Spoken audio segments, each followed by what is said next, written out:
মধ্যপ্রাচ্যের রাজনীতি যখন উত্তপ্ত, ঠিক তখনই আন্তর্জাতিক আলোচনার কেন্দ্রে উঠে এসেছে একটি নাম, মোজতাবা খামেনি। অনেকে বলছে এই মানুষটি হতে পারেন ইরানের ভবিষ্যতের সবচেয়ে প্রভাবশালী নেতা। কিন্তু প্রশ্ন হল, কে এই মোজতাবা খামেনি?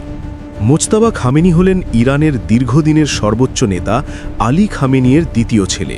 তিনি জন্মগ্রহণ করেন ১৯৬৯ সালে ইরানের রাজধানী তেহরানে। ১৯৭৯ সালে যখন ইরানিয়ান রেভলিউশন ঘটে, তখন ইরানের পুরো রাজনৈতিক ব্যবস্থা বদলে যায়।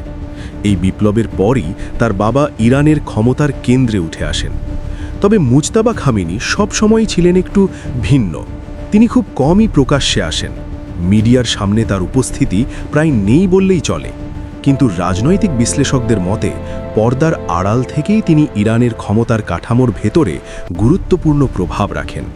এখন প্রশ্ন উঠছে, কেন পশ্চিমা বিশ্ব তাকে নিয়ে এত উদ্বিগ্ন?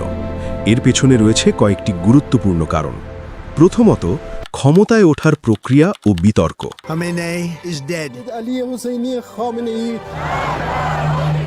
২০২৬ সালে এক বড় রাজনৈতিক সংকটের মধ্যে ইরানের সর্বোচ্চ নেতা আলী খামেনির নিহত হওয়ার পর দেশটিতে নতুন নেতৃত্ব নির্বাচনের প্রশ্ন সামনে আসে। ইরানের সংবিধান অনুযায়ী সর্বোচ্চ নেতাকে নির্বাচন করে একটি ধর্মীয় পরিষদ, যার নাম অ্যাসেম্বলি অফ এক্সপার্টস। এই পরিষদই শেষ পর্যন্ত মুজতাবা খামেনিকে ইরানের নতুন সর্বোচ্চ নেতা হিসেবে নির্বাচিত করে।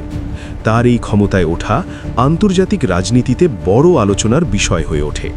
এই কারণে পশ্চিমা দেশগুলো মনে করছে, নতুন নেতৃত্ব হয়তো আগের নীতিকেই আরও শক্তভাবে চালিয়ে যেতে পারে, যা মধ্যপ্রাচ্যের রাজনীতিকে আরও উত্তপ্ত করে তুলতে পারে।